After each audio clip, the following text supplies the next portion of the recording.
मंत्रिमंडल में मेरे सहयोगी बहुत ही एक्टिव और इफेक्टिव ऐसे मिनिस्टर संस्कृति एवं पर्यटन मंत्री श्रीमान गजेंद्र सिंह जी शेखावत, प्रसिद्ध उद्योगपति, और यहां उद्योगपतियों को भामाशाह कहकर पुकारते हैं। मैं समझता हूं कि सारे देश में पुकारा जाना चाहिए।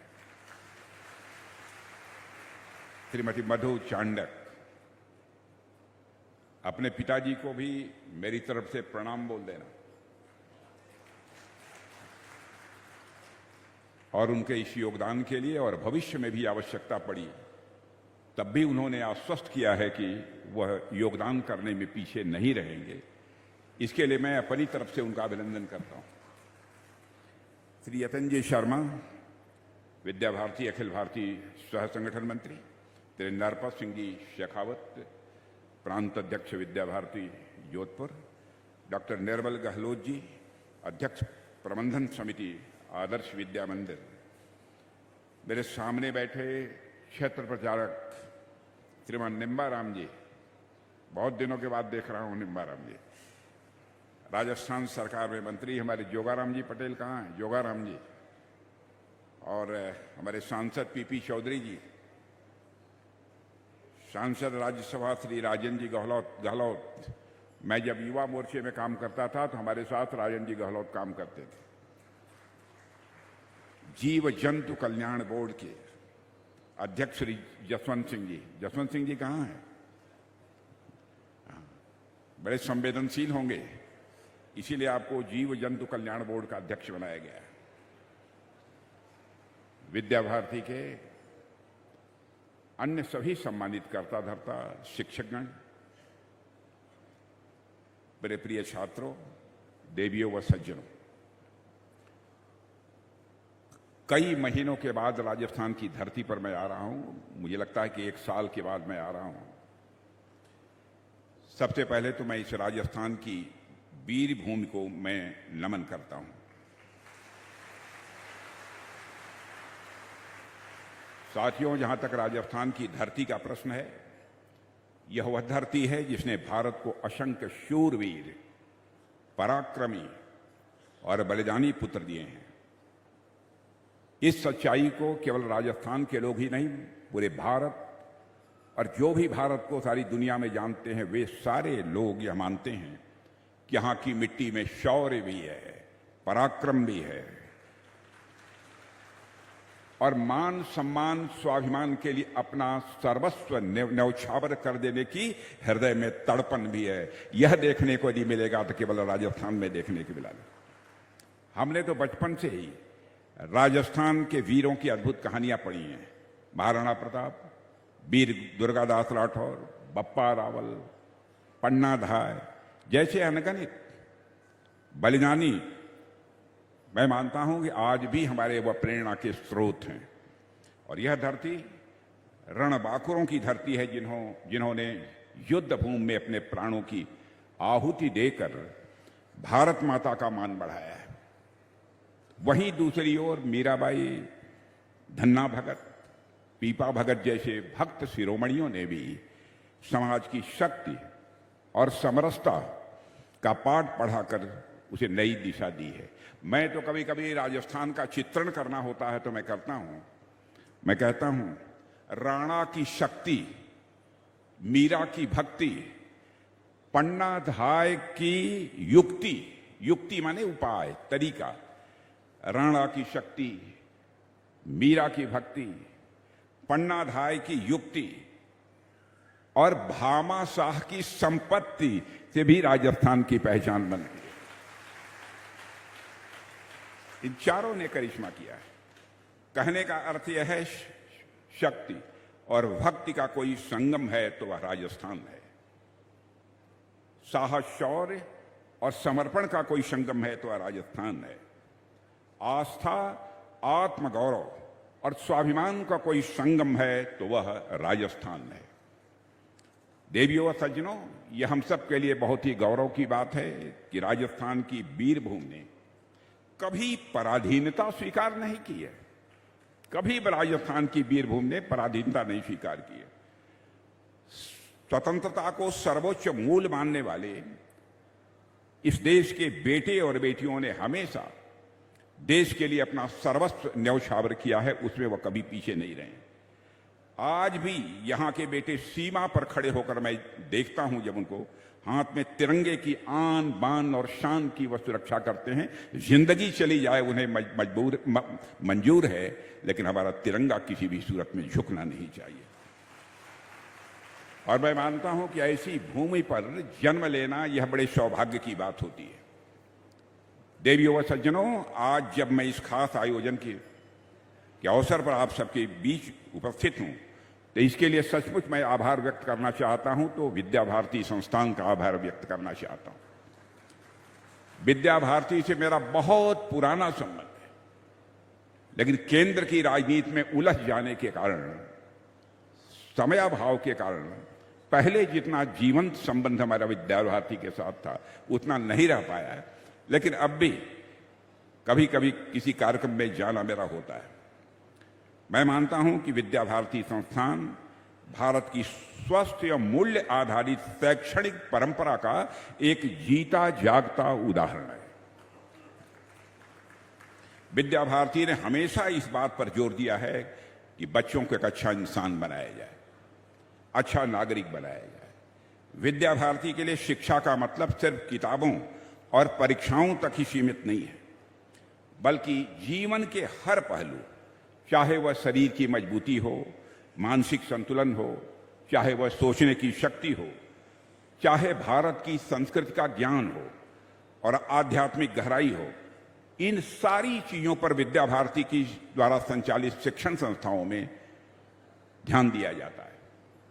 मुझे मिला जुला कर यदि कहना हो विद्या भारती की शिक्षा के बारे में, तो मैं यही कहना चाहूंगा कि हमारे जिन्होंने एकात्म मानव दर्शन दिया था, स्वर्गीय पंडित दीनदयाल जी उपाध्याय ने, उनकी सोच के अनुरूप काम करने वाली यदि कोई शिक्षण संस्था इस देश में है तो वह विद्या भारती। पंडित दीनदयाल जी उपाध्याय क्या सोचते थे? हर व्यक्ति के व्यक्तित्व का कॉम्प्रिहेंसिव डेवलपमेंट होना चाहिए, व्यक्ति के व्यक्तित्व का समग्र विकास होना चाहिए। व्यक्ति के व्यक्तित्व का समग्र विकास कैसे होगा? भाषण करूंगा तो 1-1.5 घंटे का समय इस पर लग सकता है, लेकिन विस्तार में नहीं जाऊंगा। बहुत संक्षेप में, सूत्र में मैं आपके सामने अपने विचार रखना चाहता हूं। वह चाहते थे कि मनुष्य जो तन, मन, बुद्धि, आत्मा, इन 4 चीजों को मिलाकर बना है, इन चारों चीजों का विकास हो जाए, इन चारों की जो आवश्यकताएं हैं, इन चारों की जो भूख है वह पूरी हो जाए, तो किसी भी मनुष्य के व्यक्तित्व का एक कॉम्प्रिहेंसिव डेवलपमेंट, एक समग्र विकास हो जाए। तन की भूख क्या है? इंद्रियों की भूख। वह भूख कैसे मिटेगी इंद्रियों की? उसके लिए धन चाहिए, पैसा चाहिए। तो विद्या भारती यह प्रयत्न करता है, शिक्षा पद्धति ऐसी होनी चाहिए, शिक्षा प्रणाली ऐसी होनी चाहिए जो हर तन के सुख के लिए, माने इंद्रियों के सुख के लिए, शरीर के सुख के लिए, हर व्यक्ति की इच्छा रहती है पहनने के लिए अच्छा कपड़ा मिले, घूमने के लिए गाड़ी मिले, अन्य सारी सुख सुविधाएं मिले, डिटेल में नहीं जाऊंगा। तो इन सब सारी चीजों के लिए क्या चाहिए? धन चाहिए, पैसा चाहिए, मुद्रा चाहिए। तो हम ऐसी विद्या भारती शिक्षा प्रणाली में विश्वास रखती है और बच्चों को कि व्यक्तित्व का समग्र विकास करने की कोशिश करती है, जिसमें हर तन के सुख के लिए धन धान मिल जाए, और मन की सबसे बड़ी भूख होती है मान, सम्मान, स्वाभिमान। यह राजस्थान के लोगों को बतलाने की आवश्यकता नहीं है। यदि किसी मां के लाल ने मान, सम्मान, स्वाभिमान पर चोट मारने की कोशिश की तो उसका मुंहतोड़ जवाब देने की कुवत मैंने राजस्थान वासियों में मैंने देखी है। तन के सुख के लिए धन धान चाहिए, मन के सुख के लिए मान, सम्मान चाहिए। यह मान, सम्मान व्यक्तिगत भी होता है, सामाजिक भी होता है और राष्ट्रीय भी होता है। चंद्रशेखर आजाद, सरदार भगत सिंह, खुदीराम बोस जैसे नौजवानों ने राष्ट्रीय स्वाभिमान की ही प्रखर भावना के कारण ही हंसते हंसते फांसी के फंदे को चूम लिया। अपनी रिवाल्वर की गोलियों से इलाहाबाद के कंपनी गार्डन में अपने अंग्रेज दुश्मनों को भूनते भूनते यह चिंता सताने लगी, जब रिवाल्वर में अंतिम गोली बची, कहीं ऐसा न हो कि अंग्रेजों के रिवाल्वर की गोली हमारे जिस्म में प्रवेश कर हमारे जिस्म को नापाक न कर दे, इसलिए अपने ही रिवाल्वर की अंतिम गोली अपने सीने में दाग लेने का काम किया था, तब जाकर यह भारत आजाद हुआ है। यह होती है मान सम्मान स्वाभिमान की भावना। तो तन के सुख के लिए धन धान चाहिए, मन के सुख के लिए मान सम्मान और स्वाभिमान चाहिए, बुद्धि के सुख के लिए ज्ञान चाहिए। अब ज्ञान इसके बारे में ही बतलाने में, इस भूख के बारे में लंबा समय लगेगा, लेकिन विद्या भारती भी इस काम को कर रहा है। व्यक्तियों को ज्ञानवान बनाने की, चरित्रवान बनाने की अपनी तरफ से पूरी कोशिश कर रहा है। तन के सुख के लिए धन धान चाहिए, मन के सुख के लिए मान सम्मान स्वाभिमान चाहिए, बुद्धि के सुख के लिए ज्ञान चाहिए, और आत्मा के सुख के लिए भगवान चाहिए। मनुष्य के व्यक्तित्व का समग्र विकास, कॉम्प्रिहेंसिव डेवलपमेंट ऑफ पर्सनालिटी कब संभव है? जब उसका भौतिक विकास के साथ साथ आध्यात्मिक विकास। विद्या भारती एकमेव शिक्षण संस्था, भारत की नहीं दुनिया की एकमेव संस्था है जो कि बच्चों के व्यक्तित्व के समग्र विकास के लिए, उनका भौतिक विकास भी हो सके, अपनी न्यूनतम भौतिक आवश्यकताओं को भी पूरा कर सके, लेकिन उसके साथ ही साथ अपनी आध्यात्मिक आवश्यकताओं को भी पूरा कर सकें। इसके लिए उनके व्यक्तित्व का विकास करती है, उनके अंदर सारे गुणों को इनकलकेट कराने की, उनके अंदर चित्त में बैठाने की वो कोशिश करती है। साथियों, आज के समय में अगर हम शिक्षा की बात करें तो यह कहना बिल्कुल गलत नहीं होगा कि शिक्षा सर्वाधिक बदलाव वाले क्षेत्रों में से एक है। आप देखिए कि पिछले कुछ दशकों में शिक्षा का स्वरूप जिस तरह से बदला है वह अपने आप में बहुत ही अद्भुत है। साइंस और रिसर्च ने शिक्षा को हमारे समाज की ज़रूरतों के हिसाब से ढाल भी दिया है, और आप में से कई लोग अपने बच्चों को पढ़ते हुए देखते भी होंगे। यह जो लगातार शिक्षा प्रणाली बदल रही है, उसने एक तरफ तो पढ़ने के तरीके को बदला है, दूसरी तरफ यह भी परिवर्तन आया है कि आज किसी सब्जेक्ट को आप दूसरे सब्जेक्ट से अलग करके नहीं देख सकते। आज मैथमेटिक्स हो, साइंस, एक दूसरे से यह दोनों जितना जुड़े हुए हैं, उतना ही सोशल साइंस और साइकोलॉजी भी एक दूसरे से ये जुड़े हुए हैं। जैसे आज हमारा बच्चा यह पढ़ता है कि महाराणा प्रताप महान थे, तो यह केवल एक ऐतिहासिक तथ्य नहीं है, यह केवल एक हिस्टोरिकल फैक्ट भर नहीं है, यह बच्चे की मानसिकता के ऊपर भी असर डालता है कि महाराणा प्रताप कैसे थे। अगर हमारा बच्चा बचपन से ही मानसिक रूप से मजबूत है, अगर उसके अच्छे संस्कार दिए जा रहे हैं, तो यह स्वाभाविक सी बात है उसकी भारत के इतिहास में, भारत की संस्कृति में स्वाभाविक रूप से उसकी रुचि बढ़ेगी।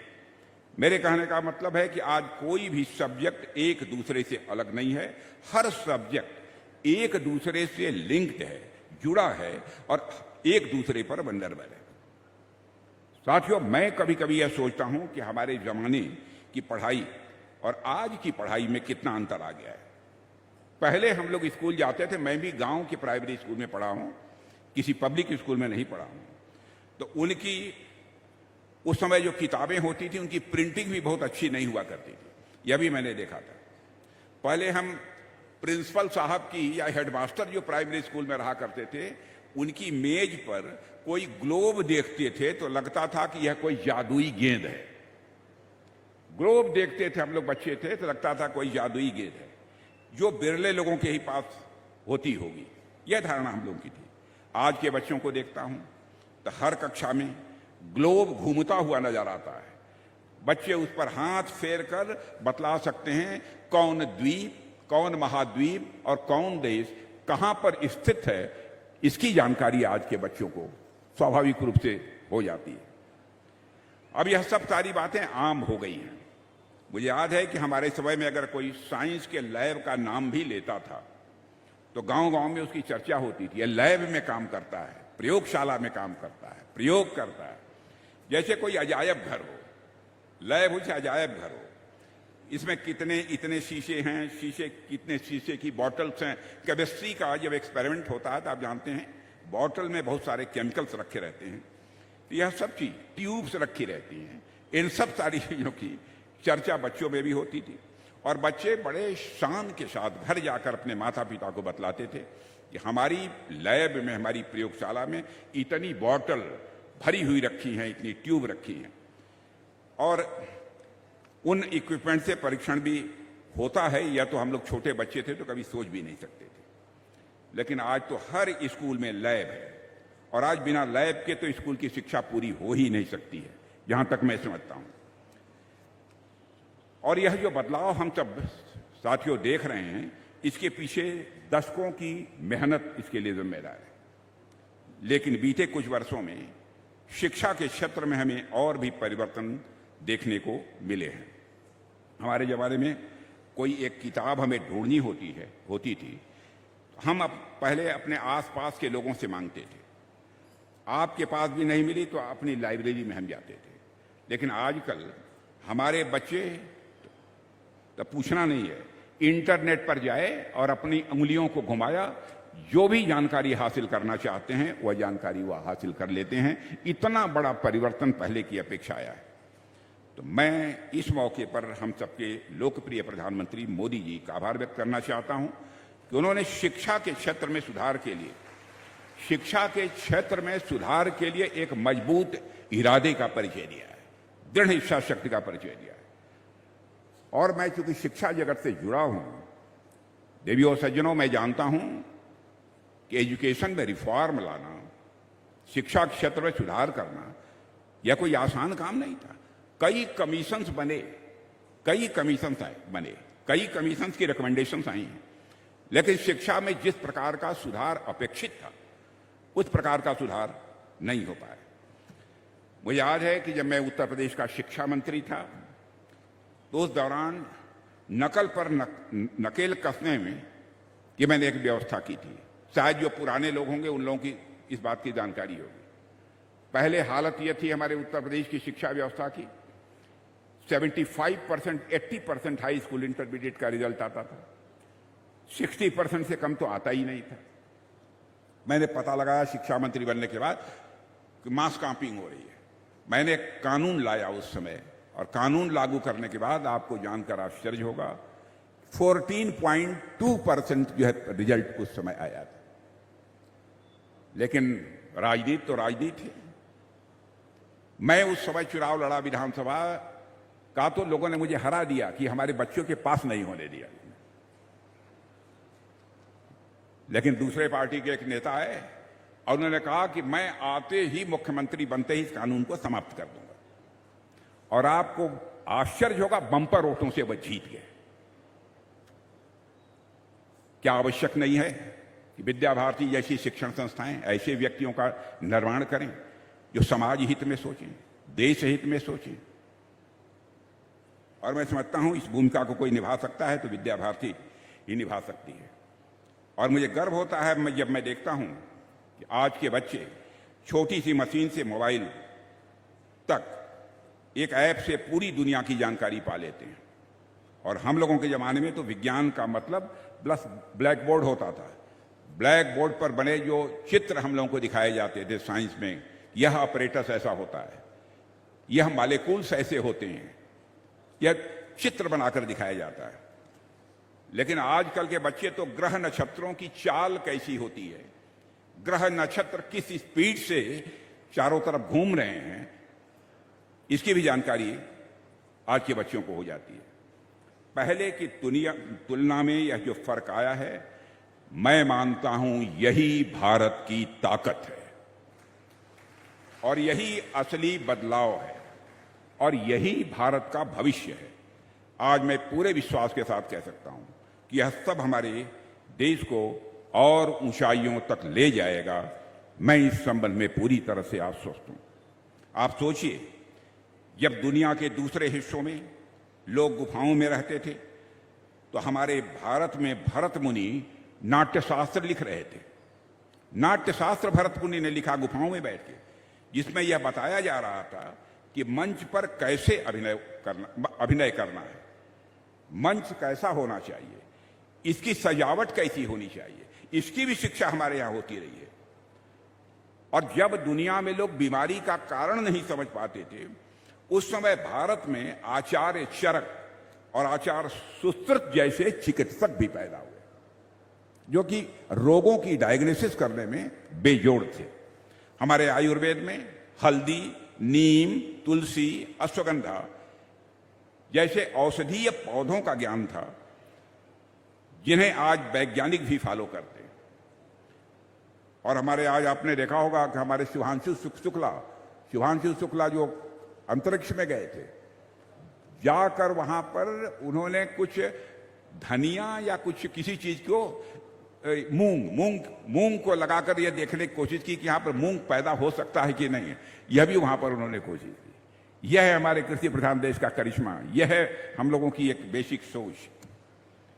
आज हमारे पास आधुनिक मशीनें हैं और तकनीक है, लेकिन हमारे पूर्वजों ने बिना मशीनों के भी इतना ज्ञान हासिल कर लिया है जिन पर हमको नाज है। और आज तो हम वह सब हासिल कर सकते हैं जो हम चाह लें। साथियों, आज यहाँ जो परियोजना ये शुरू हो रही है उसमें यहाँ निश्चित रूप से शिक्षा और देशभक्ति का मिलन होगा, छात्रों के व्यक्तित्व का समग्र विकास होगा। मैं देखता हूं कि आमतौर पर स्कूल, कोचिंग और खेल अलग अलग करके देखा जाता है, लेकिन लाल सागर प्रोजेक्ट सबको एक ही छत के नीचे लाने की मैं मानता हूं कोशिश है। और साथियों, यहां विद्यार्थी, मैं मानता हूं यहां विद्यार्थी सिर्फ पढ़ाई नहीं करेंगे बल्कि उनके अंदर एक अच्छे संस्कार पैदा करने की कोशिश की जाएगी। चरित्र और देशभक्त की भावना भी उनके अंदर पैदा करने का प्रयत्न होगा। सेना में देश की सेवा करने वाले जवान, प्रशासन में काम करने वाले अधिकारी, साइंस और टेक्नोलॉजी में नए रिसर्च करने वाले और खेलों में देश का नाम रोशन करने वाले खिलाड़ी, मैं समझता हूं विद्या भारती के द्वारा संचालित शिक्षण संस्थाओं की यह भविष्य में और बड़ी उपलब्धि होने जा रही है। मैं यह मानकर चलता हूं, मेरा पक्का विश्वास और मुझे पूरा विश्वास है कि यहां से निकले विद्यार्थी पूरे देश के लिए वह प्रेरणा बनेंगे। लोग यह सोचेंगे कि अन्य किसी पब्लिक स्कूल में अब बच्चे को नहीं भेजना है, बच्चे का यदि व्यक्तित्व का समग्र विकास करना है तो विद्या भारती द्वारा संचालित शिक्षण संस्था में हम उसे भेजेंगे। और मैं यह मानता हूं यह संस्थान सिर्फ राजस्थान ही नहीं बल्कि पूरे भारत के लिए गौरव और प्रेरणा का प्रतीक बनेगा और आने वाली पीढ़ियों को दिखाएगा कि शिक्षा, चरित्र और देशभक्ति मिलकर भविष्य को कैसे मजबूत बनाती हैं, कैसे उसे संवारती हैं। यह प्रेरणा देने का काम भी यह विद्या भारती द्वारा संचालित यह शिक्षण संस्था करेगी। साथियों, आज इस परियोजना की शुरुआत हो रही है और मैं आर.के. दम्मानी जी जैसे जिनकी पुत्री मधु यहाँ पर उपस्थित हैं, जैसे भामा, बहुत अन्य भामाशाहों को भी मैंने सम्मानित किया है। मैं सबका नाम हमारे पास नहीं है, मैं उनको बधाई देना चाहता हूं। यदि वह धन अर्जित करते हैं, केवल अपने लिए नहीं, अपने परिवार के लिए नहीं, केवल अपने ही समाज के लिए नहीं, वह धन अर्जित करते हैं, अपने लिए भी करते हैं, परिवार के लिए भी करते हैं, लेकिन साथ ही साथ देश के लिए भी करते हैं, देश के लिए भी करते हैं। आप जानते हैं कि किसी भी समाज में जब कोई व्यापारी या कोई भी हो जो आगे बढ़ता है, उसके आगे बढ़ने के पीछे पूरे समाज का एक बहुत बड़ा योगदान होता है। समाज के सामूहिक योगदान से ही कोई आगे बढ़ता है। इसलिए मुझे लगता है किसी भी व्यापारी के द्वारा जो योगदान किया जा रहा है तो निश्चित रूप से उनके अंदर यह समझ है कि आज मैं योगदान करने की स्थिति में यदि मैं पहुंचा हूं तो मैं केवल अपने सामर्थ्य से नहीं पहुंचा हूं बल्कि समाज का भी योगदान है और इसके प्रति भी हमारा कोई कर्तव्य बनता है, इसीलिए वो शहर से योगदान भी करते हैं। आजकल बहुत सारी ऐसी संस्थाएं हैं जो इस काम को करती रहती हैं और राजस्थान तो वैसे भी भामाशाह की परंपरा वाला प्रदेश है। जब तक राजस्थान की धरती पर मैं समझता हूं जिन लोगों ने योगदान दिया है वैसे भामाशाह मौजूद हैं, तब तक मुझे पूरा विश्वास है कि यह राज्य इसी प्रकार प्रगति के पथ पर आगे बढ़ता ही रहेगा। इसके अलावा एक और बात आप सबसे मैं यहाँ कहना चाहूँगा। मैं देख रहा था इस पूरे क्षेत्र से अनेक युवा सेना में भर्ती होते हैं। देख क्या रहा था, आज से नहीं, मैं 25-30 वर्षों से मैं जानता हूँ, और वो सभी देश की सीमाओं की सुरक्षा के लिए तत्परता के साथ लगे हुए हैं। जब मैं सीमाओं पर जाता हूँ, जवानों से मिलता हूँ, सीमा पर तैनात, एयरबेस पर जाता हूँ, हमारे एयरफोर्स के जवान होते हैं, नेवी के जवानों से मिलता हूँ, लेकिन एक चीज मैंने देखी है कि इस क्षेत्र से उस अनुपात में ऑफिसर्स की संख्या नहीं निकल पाती जितनी की जवानों की निकलती है। हमारा प्रयास यही होना चाहिए कि राजस्थान जवान भी पैदा करे, लेकिन साथ ही सेना को नेतृत्व देने वाले अधिकारी भी पैदा हों, और मैं समझता हूं कि यह काम विद्या भारती संस्थान पूरा करने में कामयाब होगा। यह प्रोजेक्ट अपने आप में मैं मानता हूं कि रक्षा और शिक्षा दोनों का एक अनोखा यह संगम है, और रक्षा से उसे सुरक्षा मिलती है। जब ये दोनों एक साथ हों तभी हमारा देश सुरक्षित और मजबूत बनता है। लेकिन इसके साथ ही बहनों भाइयों, यह प्रोजेक्ट रक्षा और खेल का भी अनोखा संगम बनेगा, यह भी मेरा पूरा विश्वास है। और यह शिक्षण संस्था पढ़ाई और रक्षा की शिक्षा के साथ साथ बच्चों के अंदर स्पोर्ट्समैन स्पिरिट भी पैदा करने में कामयाब होगा। इसके लिए भी मैं अपनी हार्दिक शुभकामनाएं देता हूं। वैसे रक्षा और खेल देखने में भले ही अलग अलग दिखाई देते हैं, लेकिन वास्तव में इनका बहुत ही गहरा और पुराना संबंध रहा है। जैसे आप जैवलिन थ्रो का एक उदाहरण देखिए। आज तो जैवलिन थ्रो एक बहुत ही मशहूर ये स्पोर्ट है, लेकिन आप प्राचीन काल में भी जब देखेंगे तो हाथ से भाला चलाकर मारना यह बहुत बड़ी कला होती थी, और राजस्थान में तो हमारे योद्धाओं के पास यह कला थी, हाथ से भाला चलाकर मारना। लोग जंगली जानवरों से बचने के लिए युद्ध में भी हाथ से भाला फेंक देते, और आगे चलकर यह स्पोर्ट्स एक खेल कूद के एक आइटम के रूप में, स्पोर्ट्स के रूप में यह इवाल्व हो गया। इसी तरह तीरंदाजी, तलवारबाजी, अनेक ऐसे खेल हैं जो पहले मानव ने अपनी रक्षा के क्रम में विकसित किए थे।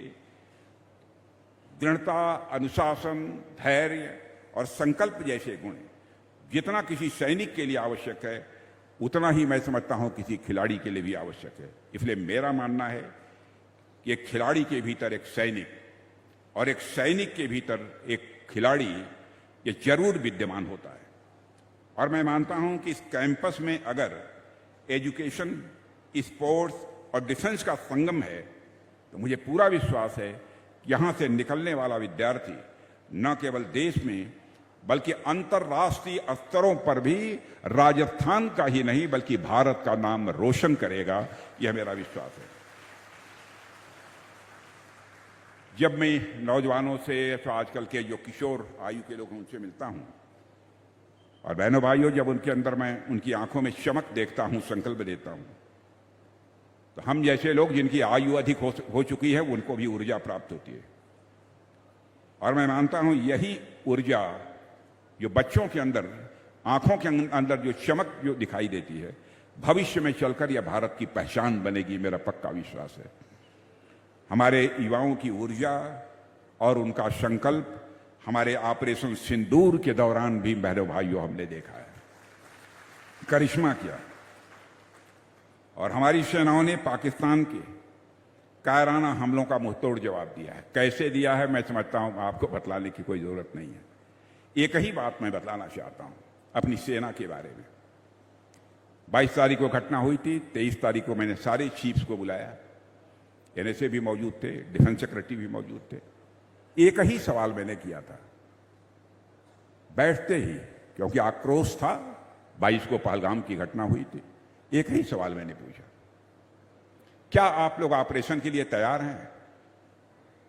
मैं आपके माध्यम से देशवासियों को भी बतलाना चाहता हूं बहनों भाइयों, हमारे तीनों सेना के चीफ्स ने एक स्वर से हाथ उठाकर कहा, मुट्ठी बांधकर कहा, सर हम किसी भी प्रकार के ऑपरेशन के लिए तैयार हैं।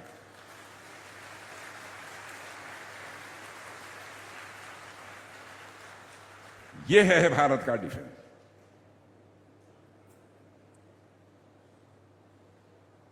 और प्रधानमंत्री जी ने बुलाकर जो भी आवश्यक निर्देश देने चाहिए प्रधानमंत्री जी ने निर्देश उनको दिए। और इस ऑपरेशन की सबसे बड़ी विशेषता थी, जो टारगेट तय किया था आप लोगों ने, बहनों भाइयों, सटीक उसी टारगेट को प्रिसाइज अटैक हमारी सेना ने किया, प्रिसाइज। मैं तो यहां तक कहना चाहूंगा कि ऑपरेशन सिंदूर के दौरान हमारी सेनाओं को सभी सीमावर्ती क्षेत्रों से पूरा समर्थन मिला है। मैं जानता हूं कि राजस्थान के सीमावर्ती क्षेत्रों में बहुत बड़ी संख्या में लोग रहते हैं और वहां हमारे बीएसएफ, सीआईएसएफ, ये सब सारे जवान हैं, आर्मी के जवान हैं, उनको पूरा सहयोग इनका प्राप्त होता है। और इस काम में तो हमारे गजेंद्र सिंह जी शेखावत बहुत लंबे समय से सीमा के क्षेत्र में काम कर रहे हैं और इन्होंने सीमा के क्षेत्रों में, गजेंद्र सिंह शेखावत जी ने लोगों के अंदर जागरूकता पैदा करना, लोगों को एकजुट करना, लोगों के अंदर संकल्प शक्ति पैदा करने में यह और इनकी टीम ने बहुत ही महत्वपूर्ण भूमिका निभाई है। इसलिए मैं आपको भी गजेंद्र सिंह जी बधाई देता हूं। और बहनों भाइयों, हम तो कभी कल्पना नहीं कर सकते, भारत तो ऐसा देश है जो कि भारत की सीमा में रहने वाले लोगों को ही अपने परिवार का सदस्य नहीं मानता है, बल्कि पूरे विश्व की धरा पर रहने वाले लोगों को अपने परिवार का सदस्य मानते हुए वसुधैव कुटुंबकम का संदेश देने वाला कोई देश इस दुनिया की धरती पर है तो केवल हमारा और आपका देश, ये भारत है। पूरे विश्व को ही हम परिवार मानते, जाति, पंथ और धर्म के नाम पर हम भेदभाव करने वाले नहीं। लेकिन आतंकवादियों ने पहलगाम में धर्म पूछकर लोगों को मारा, धर्म पूछकर मारा। लेकिन बहनों भाइयों, हमारे सेना के जवानों ने जिन आतंकवादियों को सह देने वाले और आतंकवादी घटना में जो लोग इन्वॉल्व थे उनको मारा, तो उनका धर्म देखकर नहीं मारा, बल्कि उनका कर्म देखकर माना है, उनका कर्म देखकर माना। ये हमारी उनकी सोच में। इस प्रोजेक्ट के बारे में इतना ही मैं कहूंगा बहनों भाइयों कि यह केवल सरकार या संस्थान ही देश का भविष्य नहीं बना सकते। समाज का हर व्यक्ति, हर परिवार और हर नागरिक जब तक शामिल नहीं होगा तब तक किसी उद्देश्य से किसी संस्थान की स्थापना करना चाहते हैं तो संभव नहीं है। मैं मानता हूं यह संस्थान तभी सफल होगा और जीवंत रहेगा जब इसमें समाज की आत्मा होगी। और मैंने देखा है जिस तरीके से लोगों ने अपना योगदान दिया है, मैं मानता हूं कि सचमुच इस शिक्षण संस्थान में समाज की आत्मा रहेगी, आत्मा है। यहां से जो विद्यार्थी निकलेंगे वे देश को नई ऊंचाइयों तक ले जाने में कामयाब होंगे, ऐसा मेरा पक्का विश्वास है। लेकिन एक और चीज की तरफ मैं ध्यान आकर्षित करना चाहूंगा। कभी कभी लोग हम लोगों को प्रतिगामी, जब मैं बोलता हूं तो प्रतिगामी मान लेते हैं, माने प्रोग्रेसिव नहीं मानते हैं, पीछे हटकर सोचने वाले। प्रोग्रेसिव यानी प्रगतिशील हमको नहीं मानते हैं। मैं बार बार इस बात पर बल देता हूं कि बच्चों का केवल भौतिक विकास ही नहीं होना चाहिए, आध्यात्मिक विकास भी होना चाहिए। और आध्यात्मिक विकास शिक्षण संस्था से ही प्रारंभ हो सकता है।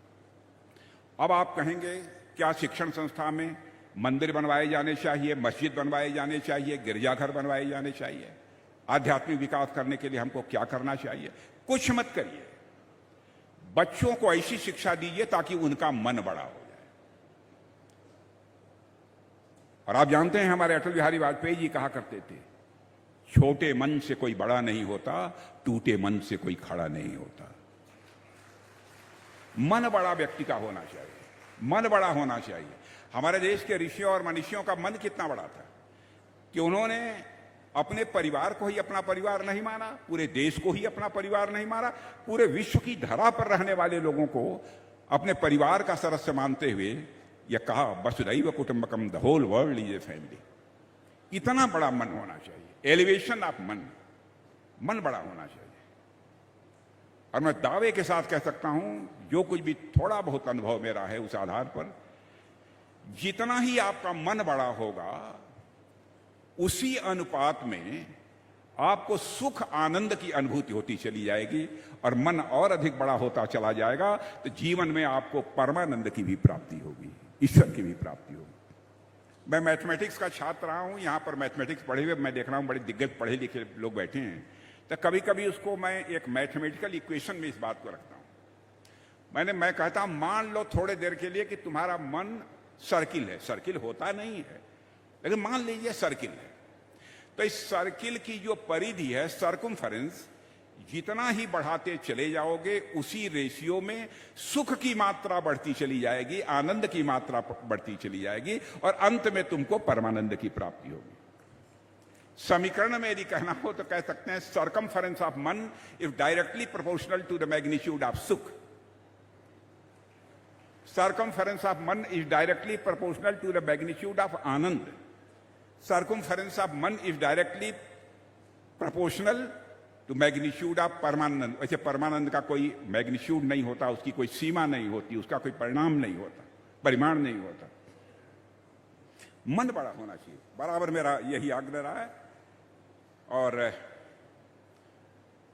इसी सोच के साथ फिर से इस शिक्षण संस्था से, चूंकि मैं भी बहुत पहले से जुड़ा हुआ हूं, तो मैं समझता हूं कि हमारी सद्भावना, सदिच्छा और जो भी प्रयत्न पहले होता रहा है, अब तो उतना नहीं हो पाता है, वो बराबर करता ही रहा हूं। लेकिन मैं ईश्वर से ही मैं प्रार्थना करता हूं, यह शिक्षण संस्था जिन उद्देश्यों को लेकर यहां पर बनाई जा रही है, उन उद्देश्यों को पूरा करने में कामयाब हो। इन्हीं सब शुभकामनाओं के साथ और आप सभी को धन्यवाद देते हुए अपना निवेदन। भारत माता की।